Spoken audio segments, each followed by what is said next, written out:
पहले फिजिक्स के बारे में देख लो। वो साइंटिफिक स्टडी जिसमें मैटर और एनर्जी और उन दोनों के एक दूसरे पर होने वाले इफेक्ट्स को स्टडी किया जाता है। और फिजिकल क्वांटिटीज़ वो क्वांटिटीज़ होती है जो लॉज ऑफ फिजिक्स की टर्म्स में एक्सप्रेस की जाती है। ये फिजिकल क्वांटिटीज़ दो किस्म की होती है, एक है स्केलर क्वांटिटीज़ और दूसरा वेक्टर क्वांटिटीज़। स्केलर क्वांटिटीज़ वो फिजिकल क्वांटिटीज़ होती है जिनका मैग्नीट्यूड होता है और डायरेक्शन नहीं होती, जैसे लेंथ, वॉल्यूम, स्पीड, मास, डेंसिटी, टेम्परेचर वगैरह। इसी तरह से वेक्टर क्वांटिटीज़ वो फिजिकल क्वांटिटीज़ होती है जिनका मैग्नीट्यूड होता है और डायरेक्शन भी होती है, जैसे डिस्प्लेसमेंट, वेलोसिटी, एक्सेलरेशन, मोमेंटम वगैरह। साथ ही ये भी याद रख लो, कुछ फिजिकल क्वांटिटीज़ ऐसी होती है जिनका मैग्नीट्यूड होता है और डायरेक्शन भी होती है, लेकिन तब भी वो क्वांटिटीज़ वेक्टर क्वांटिटीज़ नहीं होती, क्योंकि वो वेक्टर लॉ ऑफ एडिशन और सब्ट्रैक्शन को ओबे नहीं करती। ऐसी क्वांटिटीज़ में आता है इलेक्ट्रिक करंट, प्रेशर, वर्क वगैरह।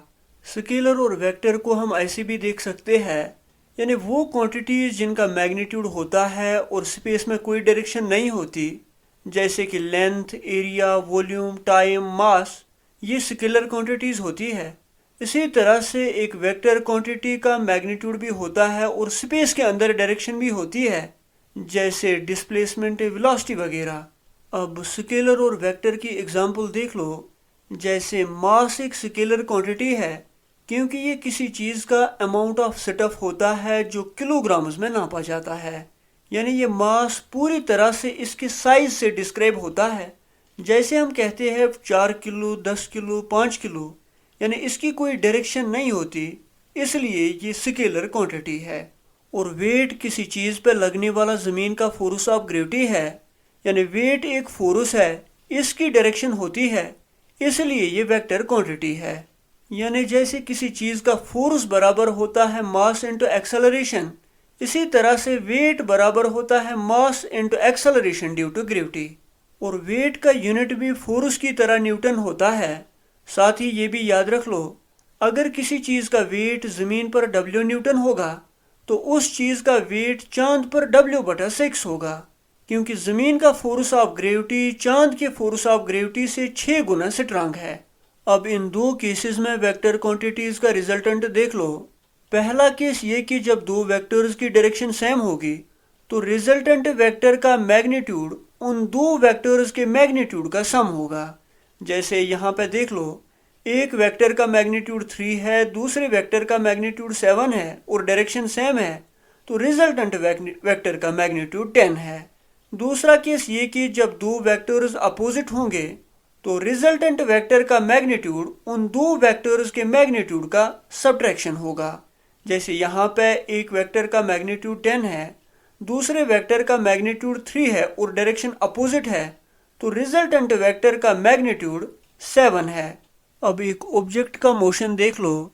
जब किसी रेफरेंस पॉइंट यानी किसी दरख्त, साइन बोर्ड या बिल्डिंग के रेस्पेक्ट में एक ऑब्जेक्ट मूवमेंट करता है तो वो ऑब्जेक्ट मोशन में होता है। इसी तरह से अब डिस्टेंस देख लो। जब कोई ऑब्जेक्ट पॉइंट ए से पॉइंट बी तक जाता है तो वो एक डिस्टेंस ट्रेवल करता है। डिस्टेंस का यूनिट मीटर है और ये एक स्केलर क्वांटिटी है, क्योंकि डिस्टेंस की कोई डायरेक्शन नहीं होती।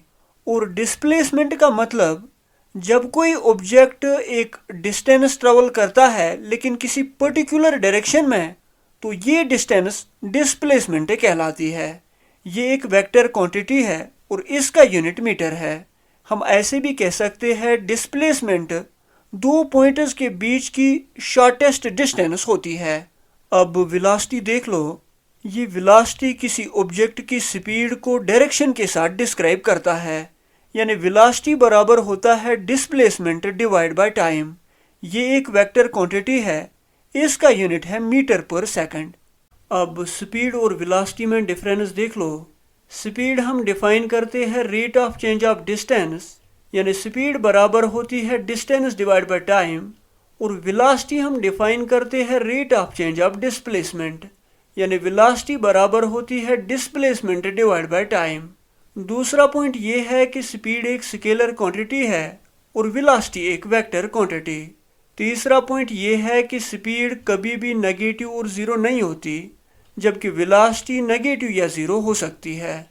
चौथा पॉइंट ये है कि स्पीड एक वेलोसिटी होती है जिसकी डायरेक्शन नहीं होती, जबकि वेलोसिटी एक डायरेक्शन वाली स्पीड होती है। पांचवा पॉइंट ये है कि एक बॉडी की स्पीड उसकी वेलोसिटी के बराबर हो सकती है या नहीं भी हो सकती।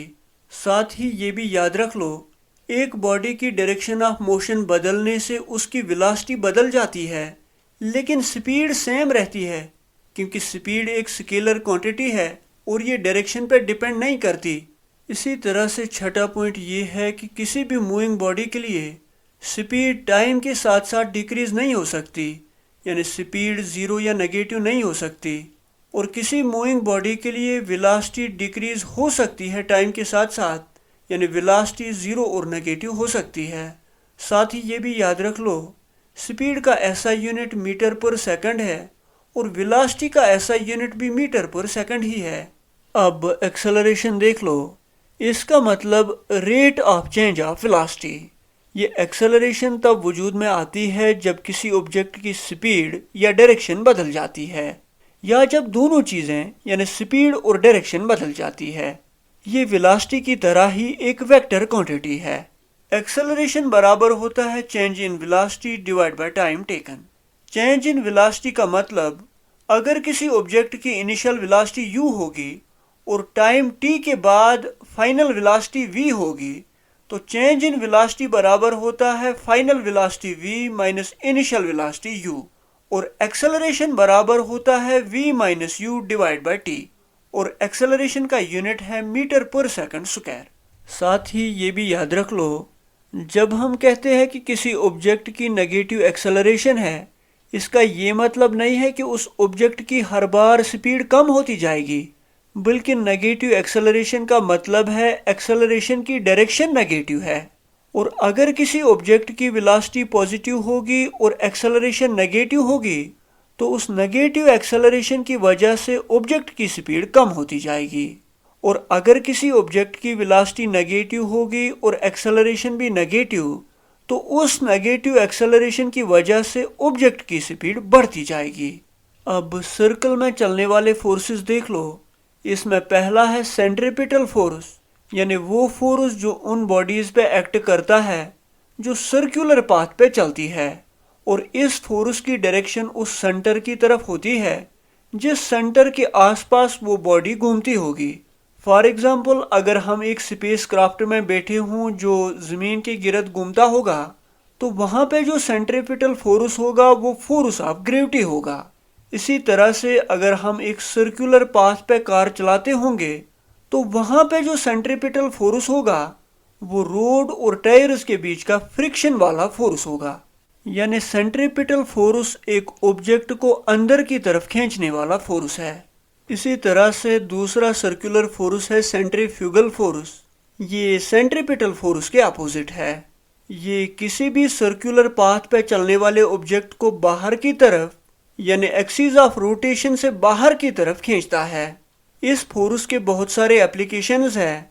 एक प्रैक्टिकल यूज़ ये है कि एस्ट्रोनॉट्स को एक रोटेटिंग कैबिन में बिठाया जाता है ताकि वो पहले से ये एक्सपीरियंस कर सकें कि उनकी बॉडी पर रॉकेट लॉन्च के वक्त क्या असर पड़ेगा, और अगर कोई एस्ट्रोनॉट बर्दाश्त न कर सके तो उसे पहले ट्रेनिंग और मेडिकल फिटनेस दी जाती है।